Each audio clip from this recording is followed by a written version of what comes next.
Okay, we are back once again for the Astro Weather. Let me just get a little bit of a tilt action there. Huh.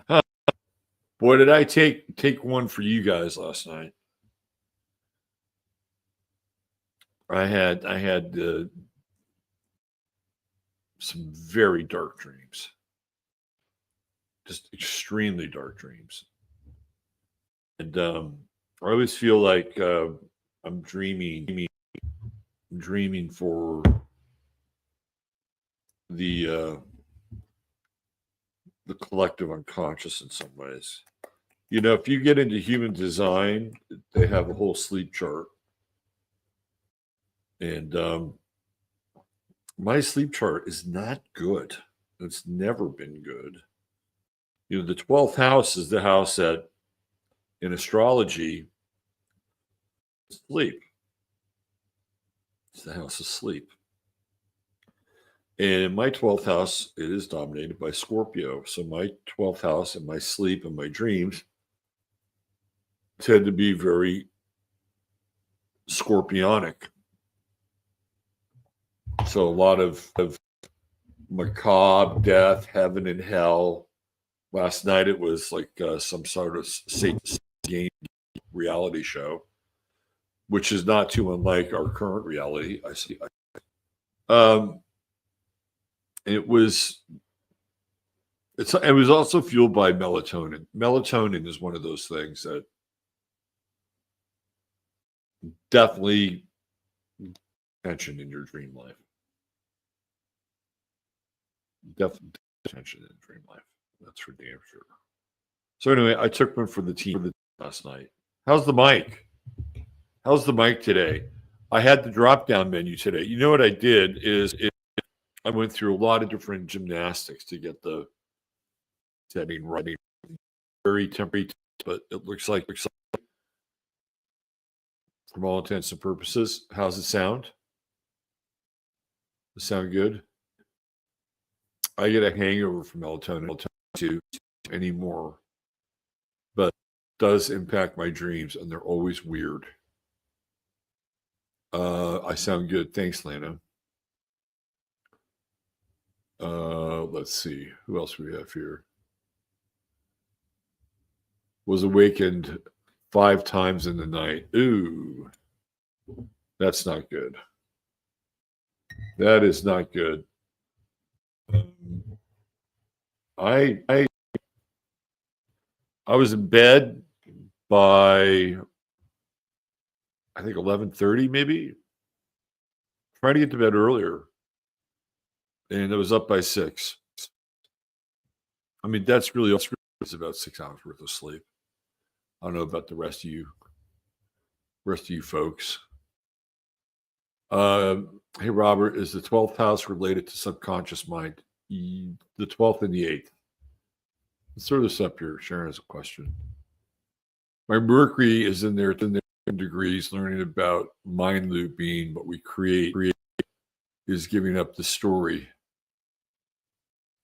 Yeah, I mean, so if you look at somebody like Bruce McDonald, Bruce has Mercury and Leo in the 12th house, and he uses that to be a writer. He has Mercury. Well, Leo is Creed. So that's taking the 12th house solo space to use your music and get through the deeper streams, flows, and currents of consciousness with the mind. The 12th house is the realm of the archetype. Sometimes I feel like Mercury in the 8th can also play that role, only because the 8th is very obsessive. That's what Scorpio does. It's very obsessive. So the 8th can have that effect of the mind loop too. If you have a planet that's in opposition to your Mercury, you start the loop, right? With the opposition trying to draw you out of the 12th house into the 6th and have some kind of reasonable, tangible, rational understand why whatever's in the 6th loop back into the 12th. It depends on your chart, but I would say that if you were to go into this whole concept of deep programming or deep reprogramming, Mercury could be very interesting in the 12th house, and you could use your dreams for it, for sure. The sound is choppy. I got my mic. I'm linked up with my mic. I could try swapping out browsers. Let's see what happens there. I'll be out in a second, but I'll be back.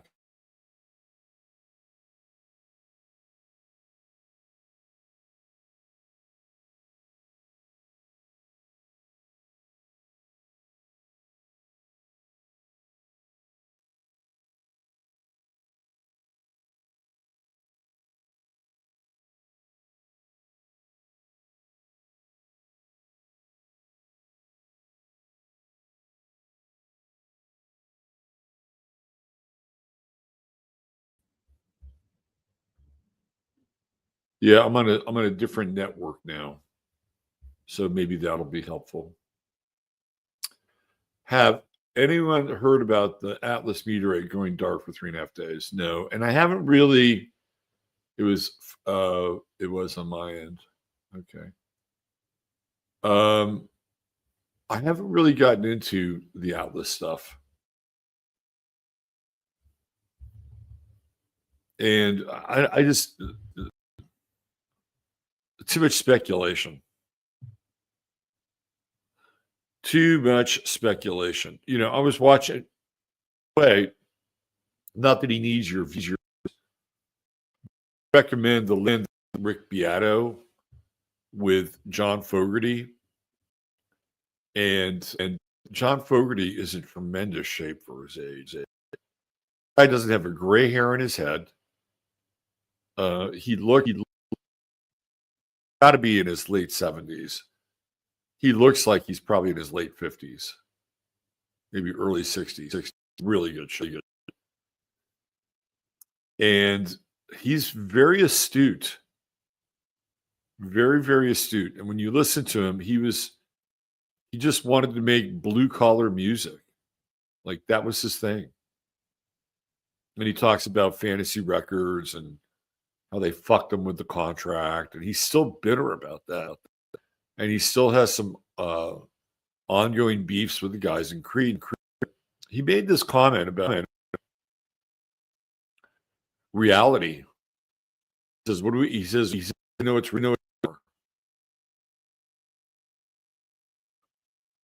he was talking about the political system and political state. Wow, that's really an astute comment. And you don't often hear people like musicians talk about politics on Rick Beato, but he snuck it in there a little bit. Ain't nothing I can do about it. I've remedied it to the ability.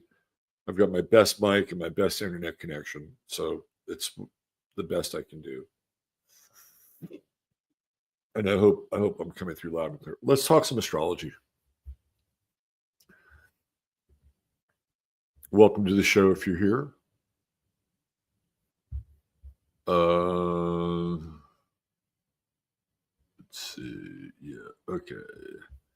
And you know what happens here? I have to probably blink out. Stop sharing. Yes. And we try it again. Because on the second go round, it works, generally speaking. Let me go back here. Oh, hey, would you look at that? Would you look at that? There we go. All right, we are off and running in Libra. As you can see on the thumbnail, the theme of this month is beauty. I can never really completely control what the AI is going to serve up for me, but as long as it's tasteful eye candy this month, that's what you get. So we are at 1 Libra today. And is everybody feeling nice and balanced? This is what we're here to achieve this month, right? It's some balance between parts of our lives. I'm going into the cardiologist tomorrow and talk about restoring some more balance to my heart, which has been uh, through the intervention of modern medicine has been quite helpful. But we're still not there. We're still working off of the band-aids that have been put in place for now. So fingers crossed, all this gets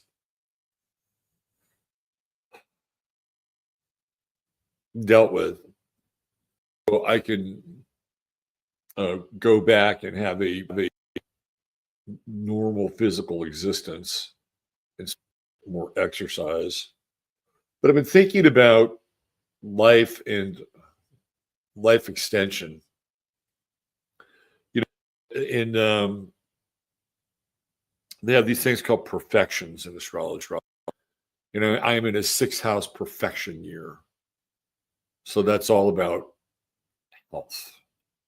So my idea, hopefully beyond just repair and maintenance, is to supercharge my health. And looking into ways in which I can do that can be longer lasting, long term. Because if I'm staring down the barrel of the next 10 years, I need to be able to be like more than just functional. Same, more than just functional. We'll not do another 15 today. Of something, we'll do it tomorrow. We'll do it on Thursday, and I promise I'm going to get into this Arizona thing, which I believe is. I had a conversation with David yesterday. We talked for over an hour, and it's always great connecting with him.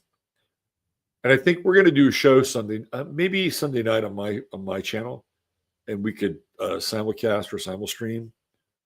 If not Sunday night, then I know he's got a really tight schedule as a dad. It'll be on his channel, but it's coming soon.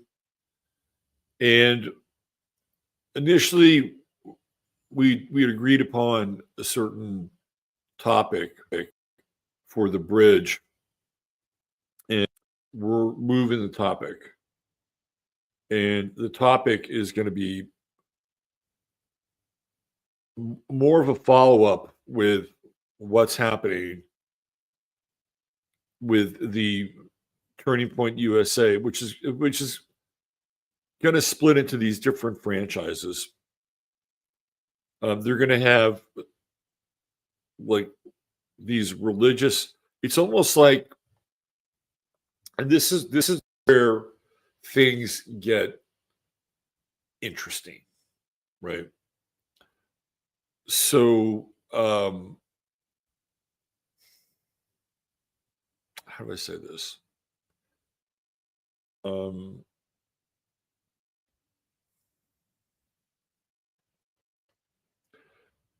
Trump comes out of basically the Dominican school system for universities. And the Dominicans, he went to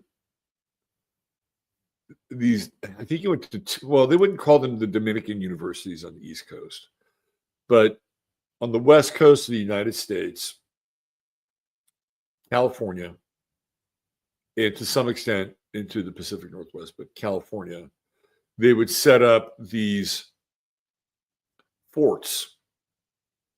The Spaniards would. And then with the forts, set up these missions. And the missions became the Catholic university, which come out of the Dominicans. Father Junipero Serra. And you have schools like Santa Clara and Gonzaga and St. Anselm and Loyola, based on St. Ignatius, Loyola Marymount. the University of San Diego, not San Diego State. And this is how religion was spread up the coast of California. And California had a very primal native population. They were not very sophisticated people. The bulk of their sophistication, at least technologically, was canoes.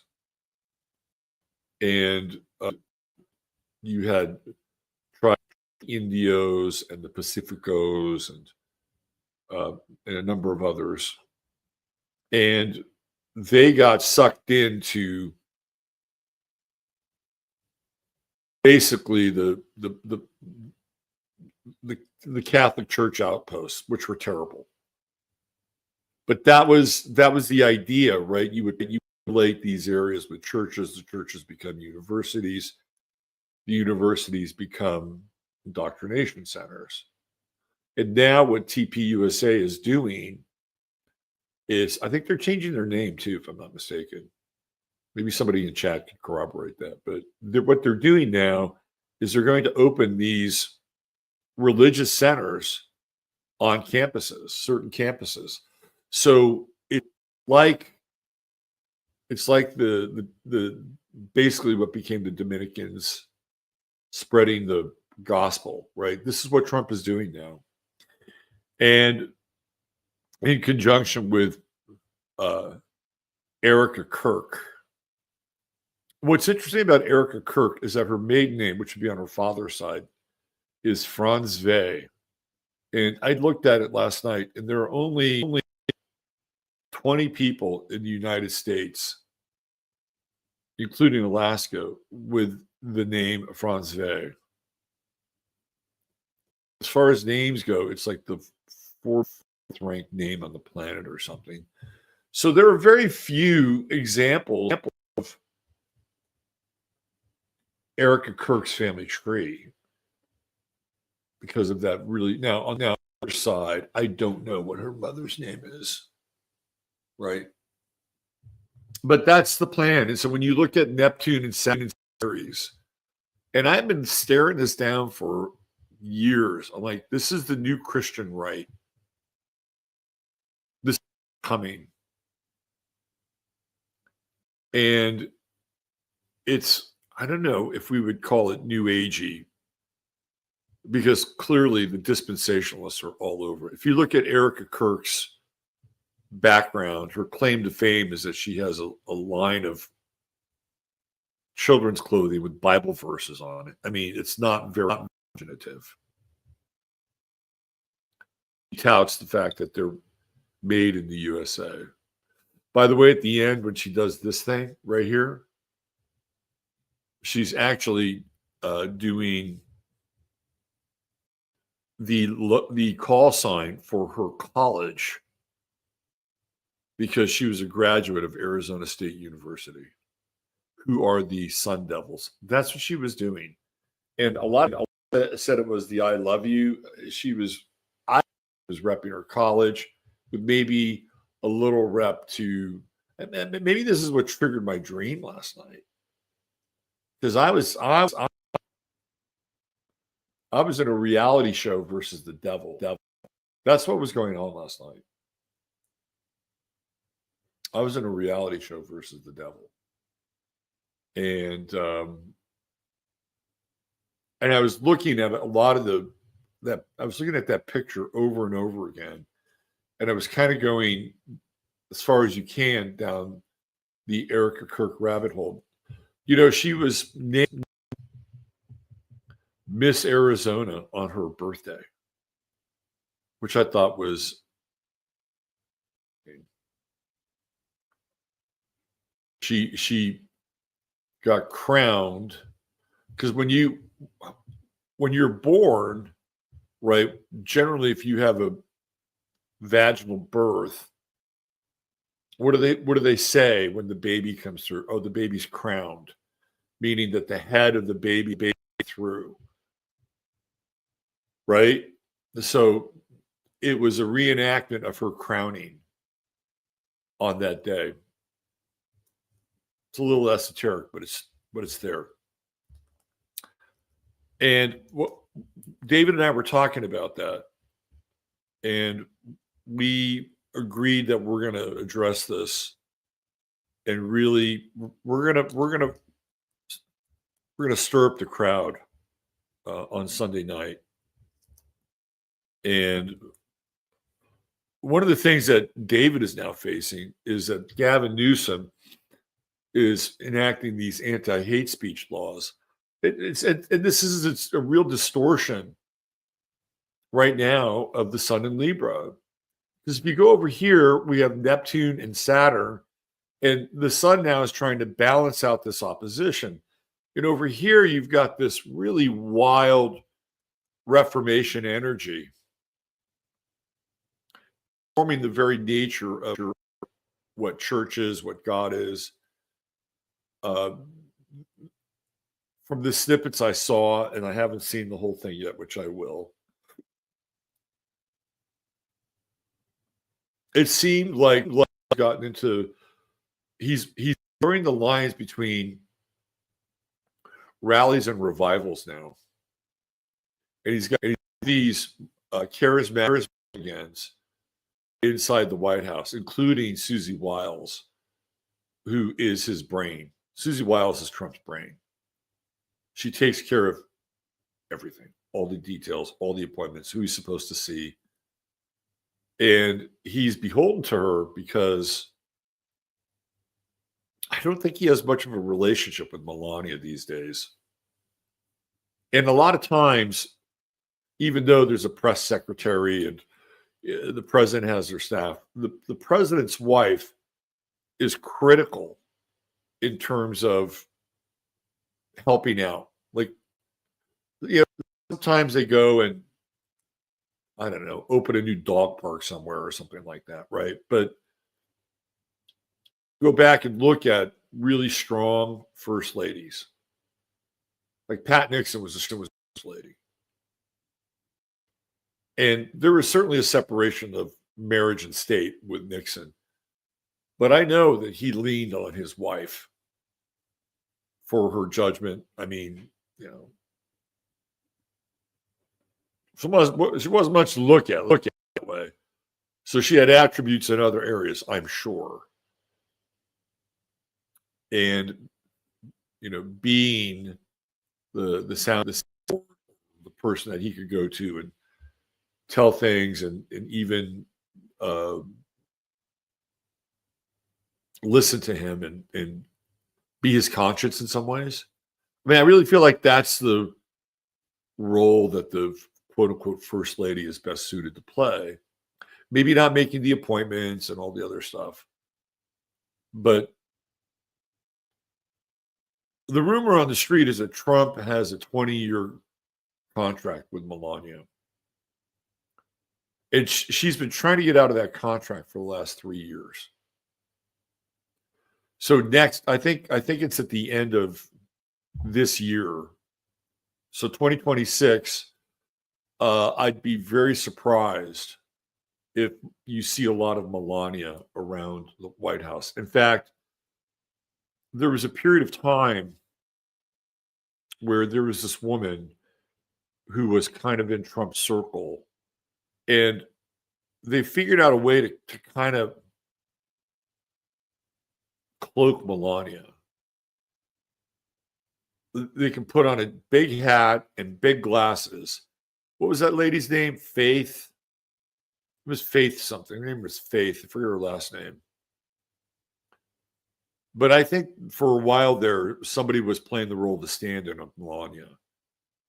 And when Trump came back to the White House, even at the end, I don't think Melania was very present in 2020. And the rumor has it she hasn't slept in his bed for 3 years now. So that makes total sense. And that's why somebody like Susie Wiles has so much power. And Susie was responsible for converting her father. Her father was Pat Summerall, who was the great football broadcaster, to Christianity. Pat was a huge drinker And Susie had become a Christian and converted Pat, and it probably helped him extend his broadcasting career. So I'm thankful for that because I liked him and Matt. They were great together. He and Tommy Brookshire. Tommy was a big drinker. They were fun. Don't get me wrong. But the quality of the broadcasts were probably better. So we're trying to balance this out now. No sound for minutes or so. That sucks. Hold on. Let me check. Thanks, Whit. Let me go back.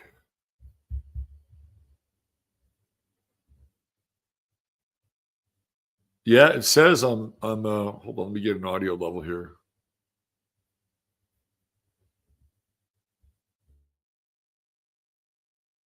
Hold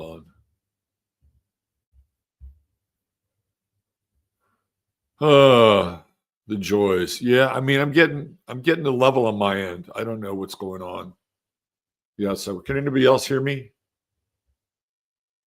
Ho Pix is not credible. Thank you.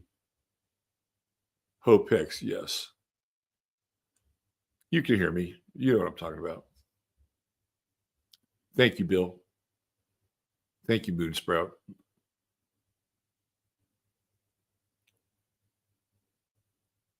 Just a bit choppy back here. Okay, sounds. Thank you, Tom. So getting back to the chart.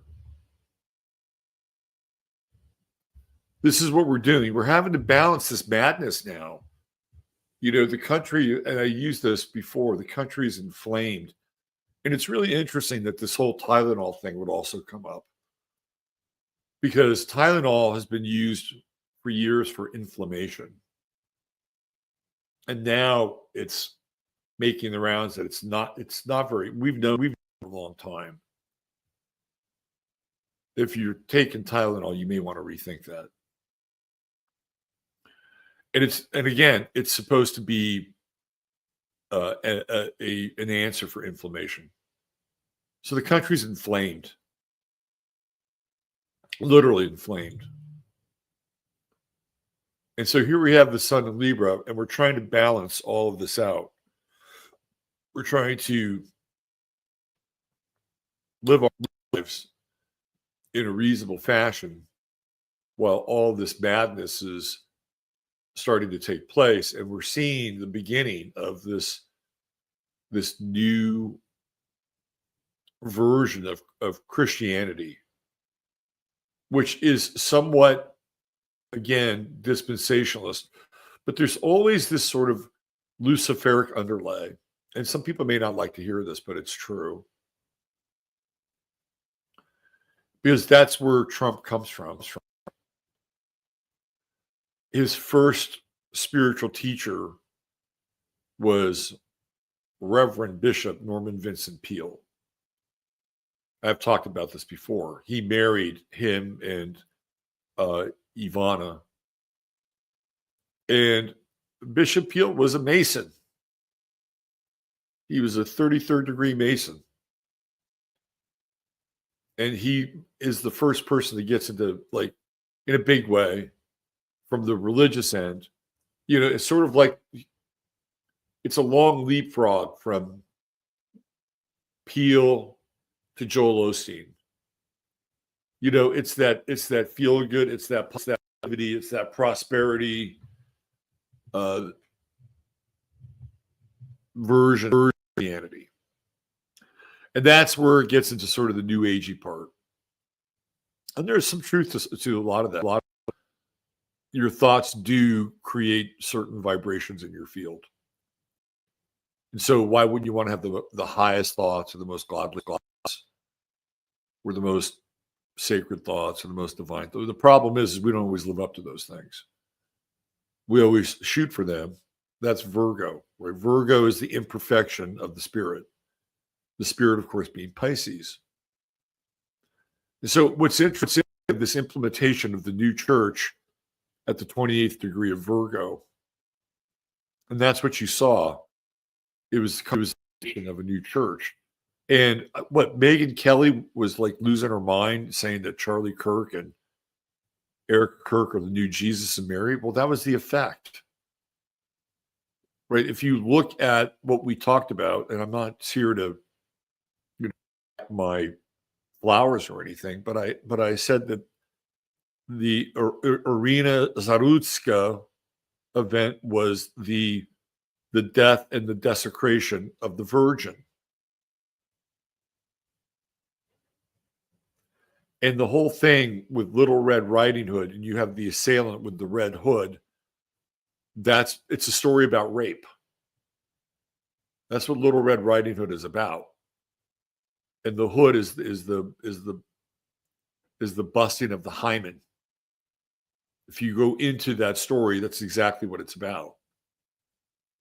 So we have that in the run-up to, for all intents and purposes, 9/11, which is the birth of Jesus and the death of Charlie Kirk. And now we have Charlie Kirk Day.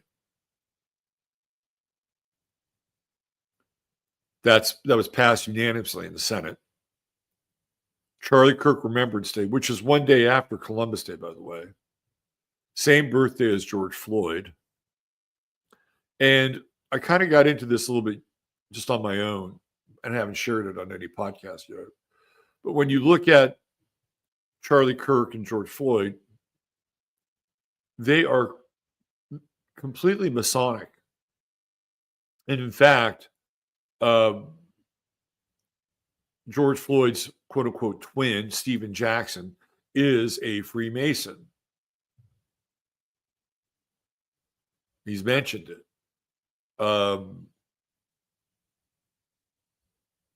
George Floyd, somewhere in that muddy mix, mentions a connection to Freemasonry as well. He's got the same like boule tattoo that James has.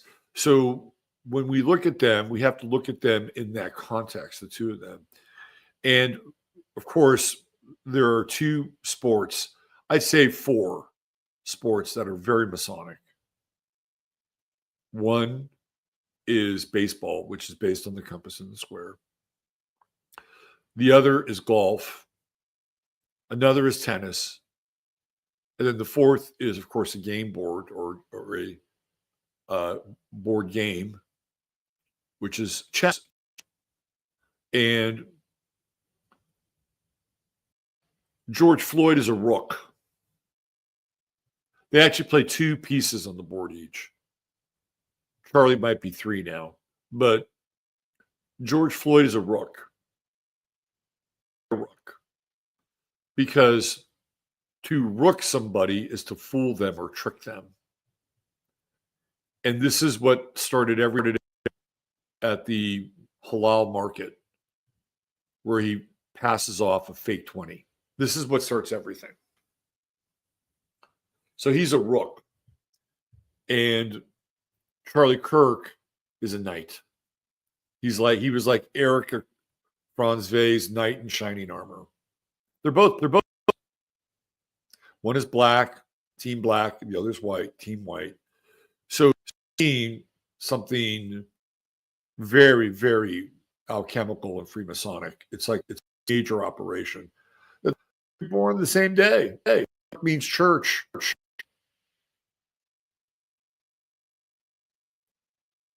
So this is what we're staring down. We're staring down this first century Reformation, Pluto and Aquarius. And the old version of Christianity is going to disappear somewhere, where they're going to do their best with Pluto and Aquarius. So these are the last days, right, of this sort of Piscean mythos. And I don't think it's really easy for people to understand this, because a lot of times we're just like fish swimming in a fish bowl.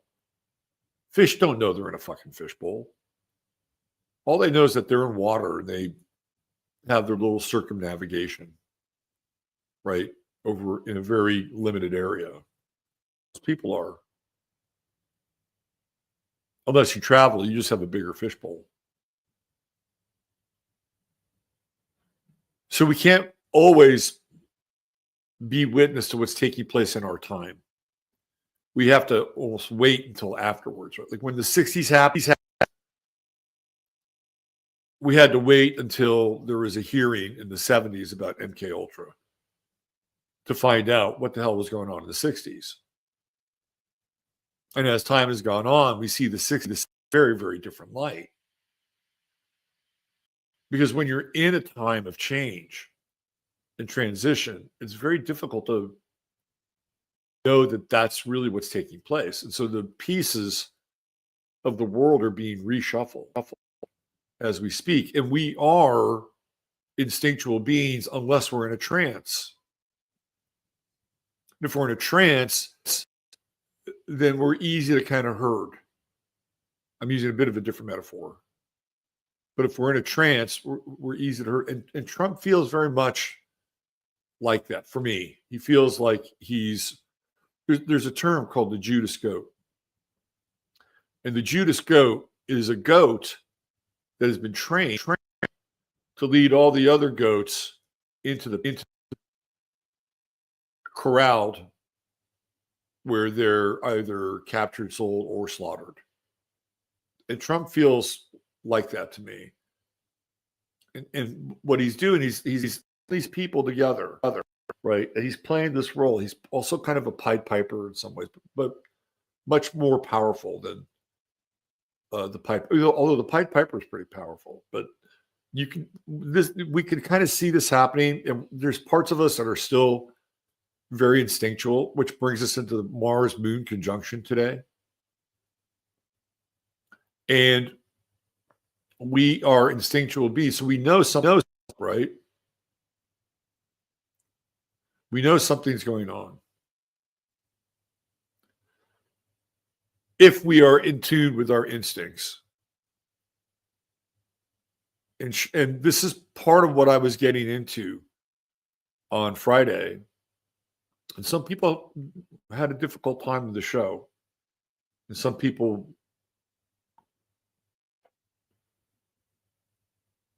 because there's all these things now that are happening that are being put in the system to take you off of your what I call the sacred pulse, so that you can navigate, understand reality in a way that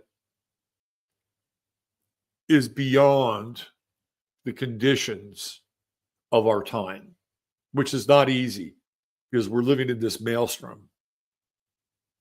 So we have the sun in Libra, we have Mercury, and we're trying to balance all this now.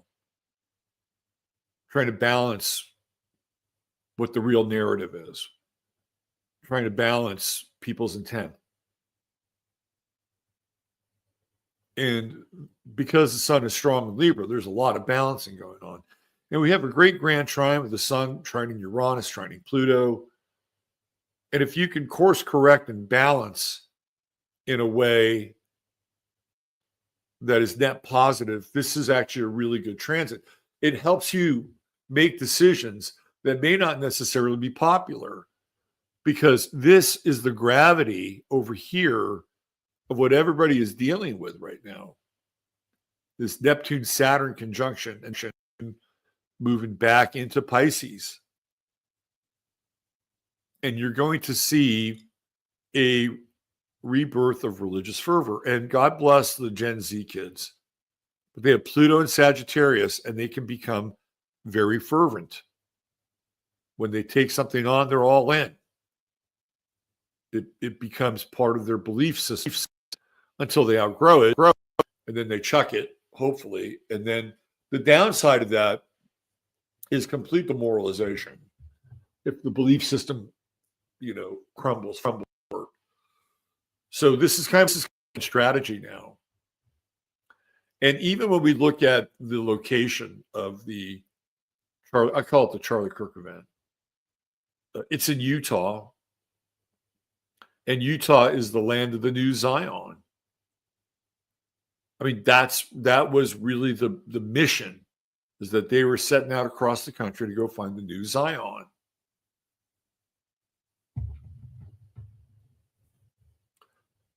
And there's a reason why they chose that place. because of all the derivations of Christianity, Mormonism is the first kind of New Age version of Christianity. And it was a reformation of the faith. And Joseph Smith, and I said this before, grew up on the East Coast of the United States during the Second Great Awakening, and revivals were very popular. They became a thing. This whole idea of being born again was sort of a new, I believe, was it Darby? Like originally in the Catholic Church, Jesus died for your sins. And that was it. And if you were baptized, you were good. But this whole idea of being born again and being rebaptized again became very popular as part of these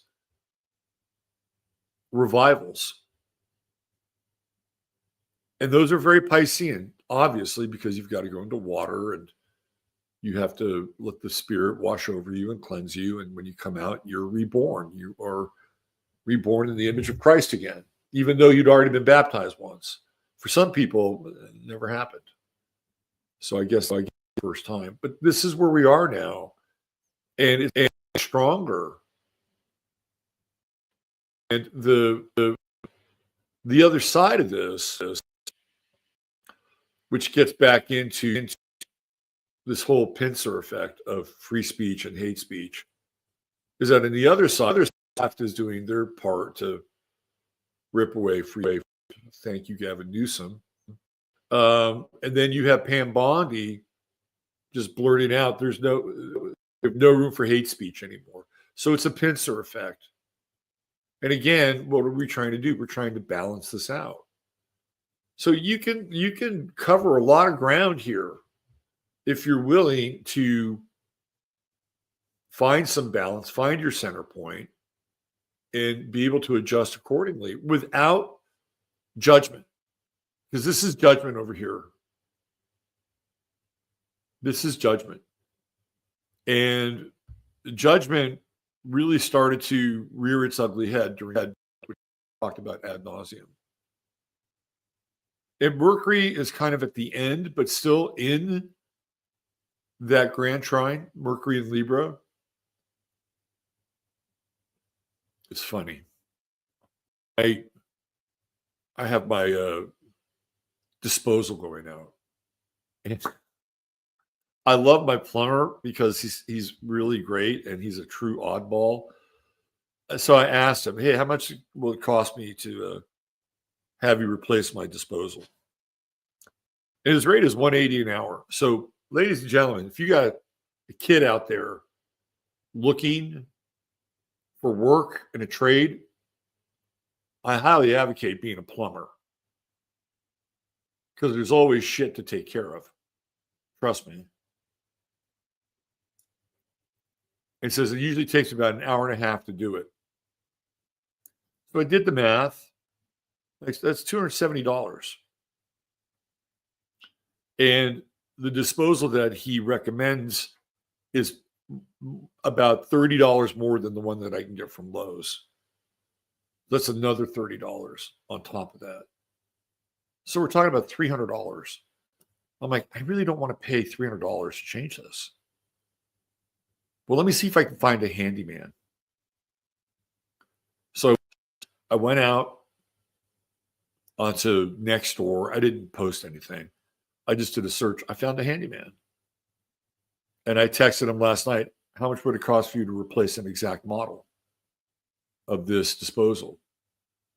He said $40. When can you come? Tomorrow after 5. Done.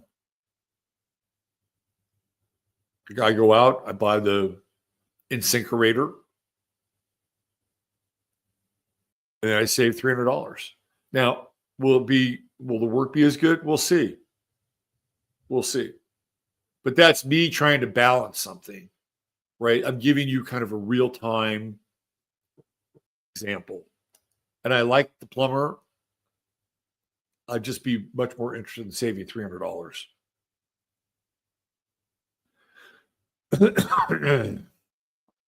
So we're not out of the woods by any stretch. In fact, just like Little Red Riding Hood, we're just getting into the woods, and it's dark. But today's an intense day. There's a encounter people that have a lot of strong feelings about things, and you may not agree with them.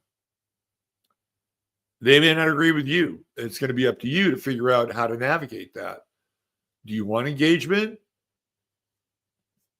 Do you want to have a debate? I'd stay away from it.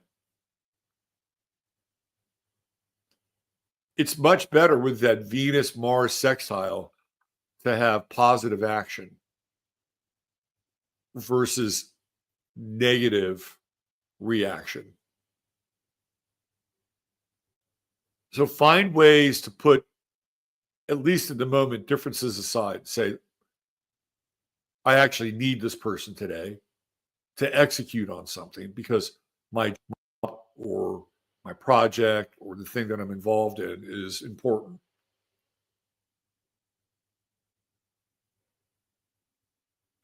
So without getting into all the other implications of this wild chart, that's my advice. Do your best to find right action versus being bogged down in the bitter bile of reaction. If you go into reaction mode, you're going to trigger stuff today. It doesn't mean you have to be a shrinking vial, but keep in mind what your goal is. Keep that in sight, and don't lose that. That's more important, and it will actually help you redefine and stay online, literally online, on purpose. All right. Okay, let's get into the star of the day.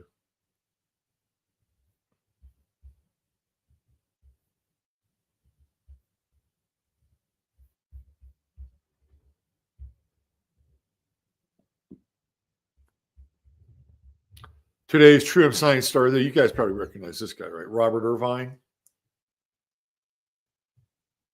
the chef that can bench press 300 pounds.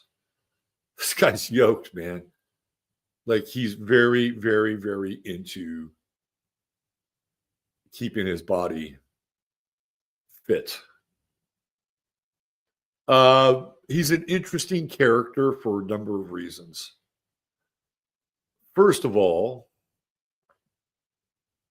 you know him from his TV shows, Kitchen Impossible, The Worst Cook. He's been a mainstay on the work, the was it the Cooking Network or whatever for years, and he's very prominent. He's got his sun conjunct the midheaven, and he's got Mercury, Moon, Pluto, Uranus, and he's totally Promethean.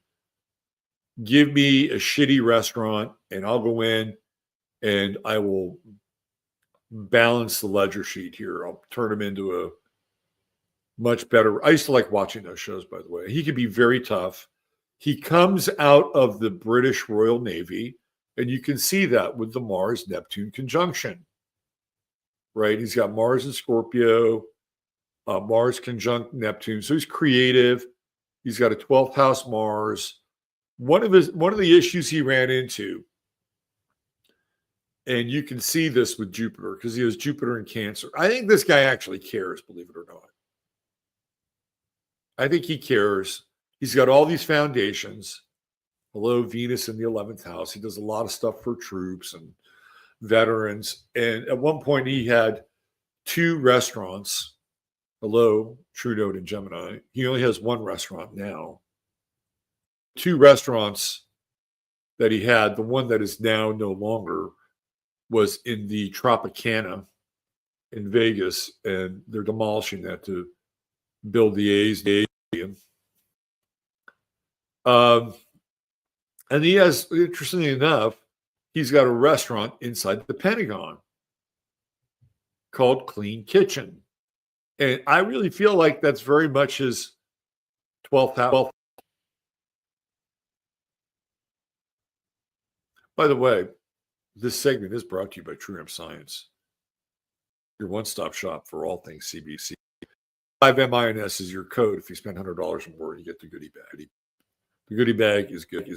And it looks like we're bringing on a new sponsor here in the not so distant future with some very high products for cleaning your home, cleaning your teeth. So personal products. And that's going to be happening pretty soon. But Robert Irvine's problem is that he may have overstated his qualifications in the past. And you see with this Jupiter square Sun, square Mercury, Jupiter square Moon, like Jupiter just overdoes everything. And there was a time where I believe there was some newspaper in Florida that was questioning his connections to the family, the royal fleet, said that he was the chef on the Queen's yacht. They had to put him on ice for a while. And then he had to run around and go get a bunch of letters from people to reestablish that he did have some bona fides. So he tends to lean a little bit into exaggeration. It also is somebody who takes on a lot of different projects. And when you read this guy and find out what he's involved in, all these foundations and all these cooking shows, and then he's married. And he's married to this woman. I don't know if she's still doing it, but she was like a WWE wrestling girl. She's Korean. And if you're in the WWE, you got a big schedule. There's a touring, there's a training schedule. You got to stay.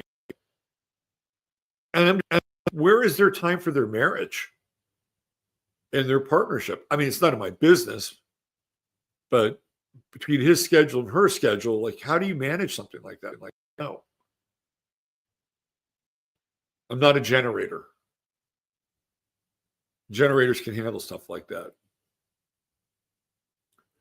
I think his father, if you look down there, he's got that Saturn Chiron opposition, right down there, and he's got that Pluto opposition. He's born in 1965. So he's that 65 Chiron Saturn. And one of the things that you could tell that he's very concerned about is healing. Now, I'm not here to diss Robert Irvine. I think he over-exaggerated a bit on his credentials. But I do think when you look, some of those episodes where he takes a shitty restaurant and turns it around, the reaction to the people who were just absolutely lost is very healing. I used to like watching those shows. So it's almost like it's his soft white underbelly. He's got a very interesting chart, and I think for the most part that this guy is real. And of course, he marries a woman from another country.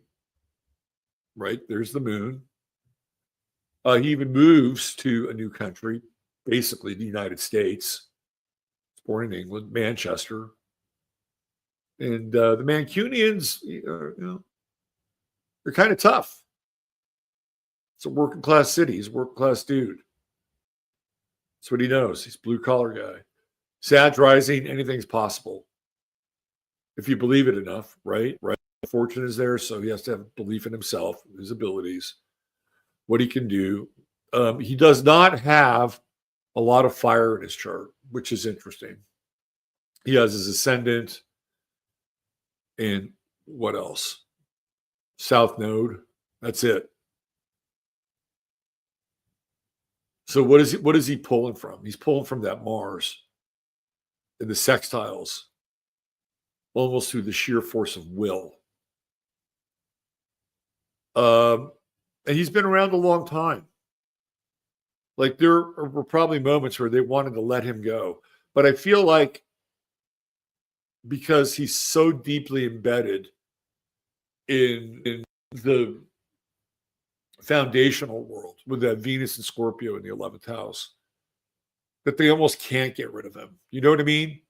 Like, he almost does too much good because the Cooking Network and the Food Network, wherever they call it, they need somebody at times to offset their programming, if you know what I mean. So he's definitely an asset in that regard. He may be an asset in other regards. You know, if I was looking to employ somebody as a spy, this is a guy that I would employ. Because actors, athletes, especially international athletes, make great spies. They travel everywhere. Irvine has connection for lots of people in high places, not just England and the royal family, but I'm sure he's got a footprint somewhere in Dubai, Qatar, or Saudi Arabia. And people that live without borders. So they're really, really good spies. I wouldn't be surprised if he's got a little bit of that as well. And more than him, just some of these other, I would employ actors, musicians, chefs, anybody that travels a lot, I'd employ them, especially if they speak multiple languages, and some of them do. Bradley Cooper speaks, 5 languages? Bradley Cooper, I'm convinced, is a spy. He's a total spy. Why would Bradley Cooper speak 6 different languages? 5, maybe 5, whatever it is. He's multilingual. So Robert Irvine, I think his intents are great. His intention is great. I think he over-exaggerates. He's definitely benefiting off of being a good guy, but tough. And I think his chart plays out perfectly, particularly when you look at that 9th house in the United States and not even his home country. His restaurant inside the Pentagon, also known as Clean Kitchen. And what's fascinating about that is, even though he's a Libra, he's got Mercury, Moon, Pluto, and Uranus all in Virgo. And what's Virgo known for? Known for clean, orderly. So there you go. There's your True Hemp Science star of the day, Robert Irvine. International, military, naval, somewhat sketchy background in terms of his accomplishments. Super chef. There you go. All right. That's it for today. Thank you all for being here. You know the drill. If you liked it, hit the thumbs up. If you're new here, hit subscribe. And I hope you enjoyed the show. You can always buy me a cup of coffee. That link is there inside the description of the show. I am getting back to people for readings as I dig myself out of the. Yesterday was a challenging day. It was a challenge. I ain't gonna lie. Yesterday, I went through a reading and I was done. And normally I could crush 3 in a day. So the schedule is going to be set. All right. Thanks for being here. Use your head in order to discern what's real, your heart set what's possible. Love you all. Take care of yourself. Treat each other well. God bless. Robert Phoenix signing off. And bye for now.